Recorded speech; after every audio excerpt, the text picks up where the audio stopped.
The third transformation that we're going to talk about is called a rotation. And a rotation is a transformation in which a figure is turned around a fixed point.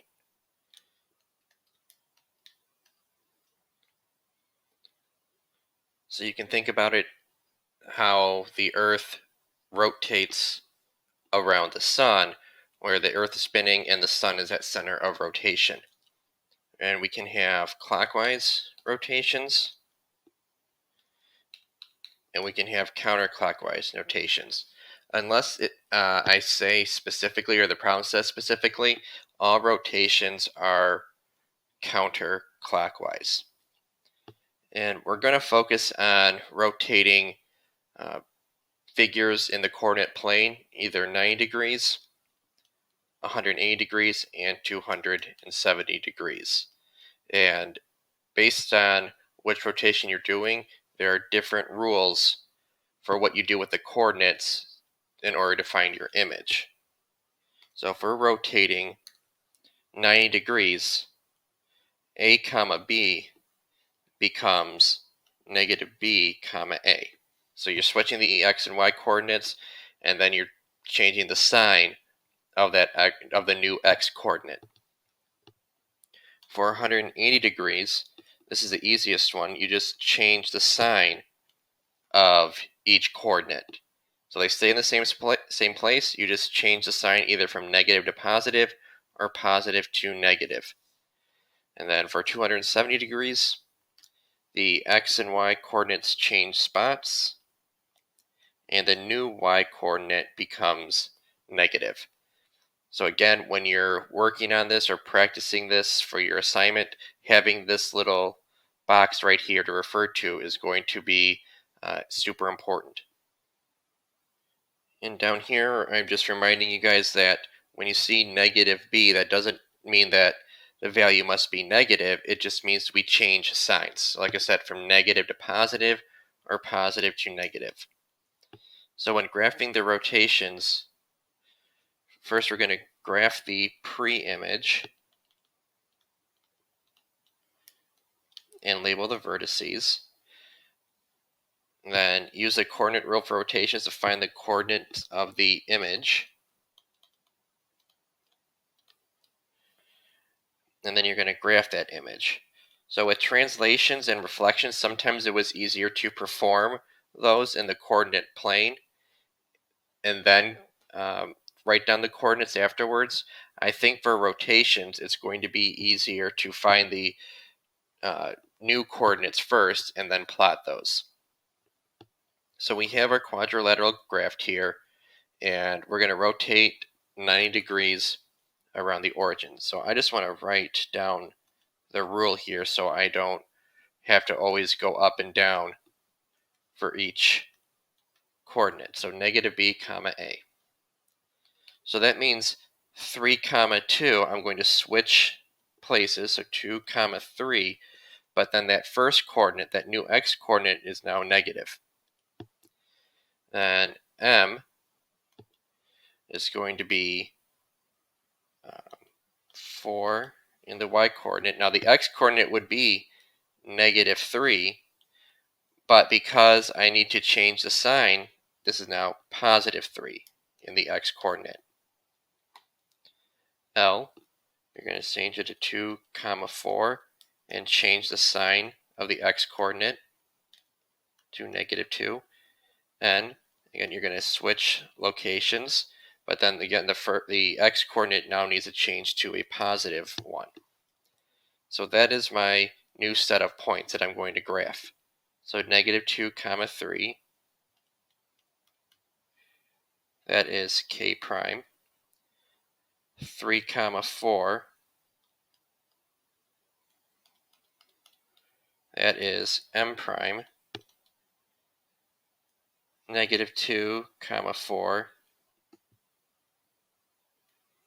that is L prime, and then n prime is 1 comma 2.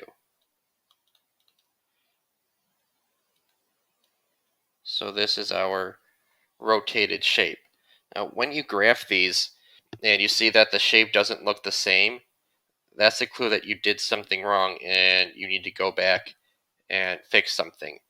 Like, it's very easy to miscount these points when you're looking at a grid. So remember, when we have a rotation, the image and pre-image should be the same shape and size.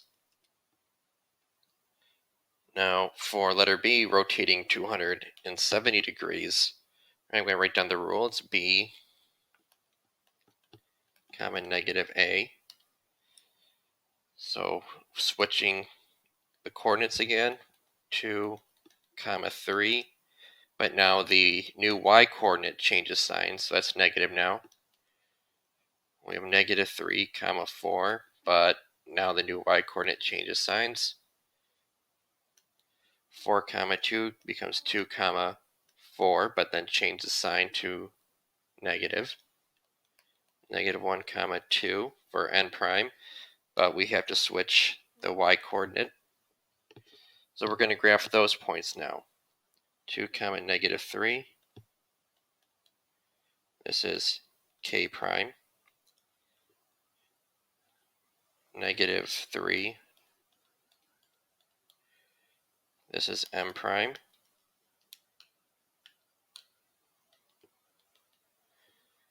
Then we have 2, comma, negative 4. This is L prime. And then negative 1, comma, negative 2 is n prime.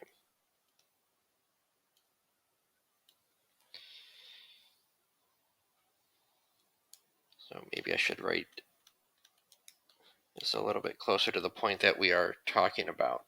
So that is our figure rotated 270 degrees. On the next page, I want you to try this one. Graph the quadrilateral ABCD and then rotate it 180 degrees. For rotating 180 degrees, it's negative A, comma, negative B. So that way you have the formula right up there. So pause the video and try this. And once you're done, unpause it to check your answer. All right, so here is the rotated image.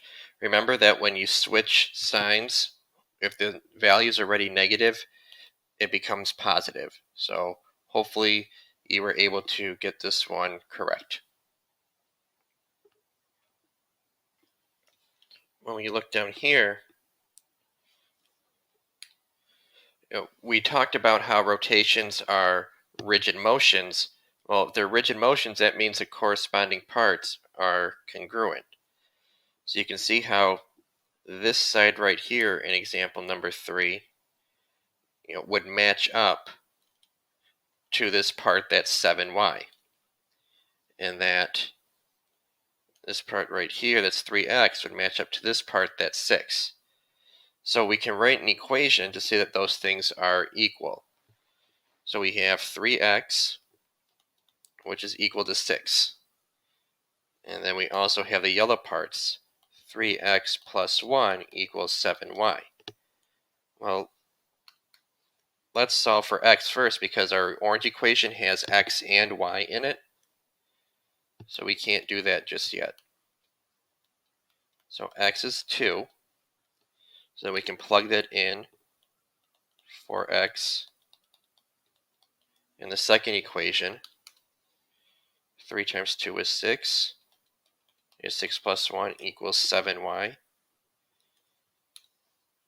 So 7 equals 7y. And we divide both sides by 7. We get that y is equal to 1. So it is important that you match up the congruent parts. Now for this problem, we're going to have to visualize again where parts of these triangles would match up. So this part here matches up with this part when you rotate it 80 degrees like that. And this part would match up with this part right here. So we have 3a equals 15 as one equation, and 2a plus 6 equals 4b as the other part of the equation. Now we don't have anything for this side here, so we can't set up an equation for that. So let's go ahead and solve. A is equal to 5.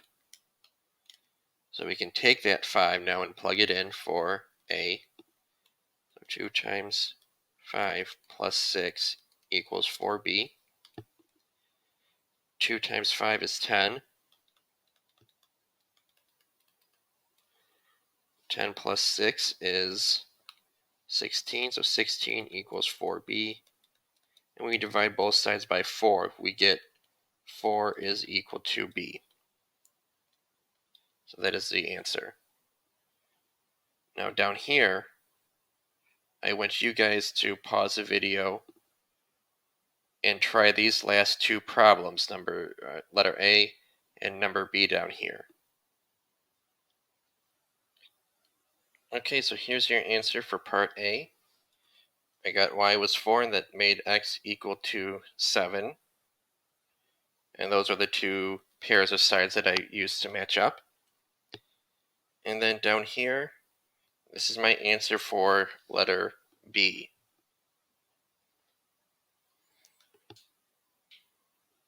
So I hope you did well on those problems, and now you're able to get a good start on your assignment. So just make sure you are having these notes out while you're doing it to help you out.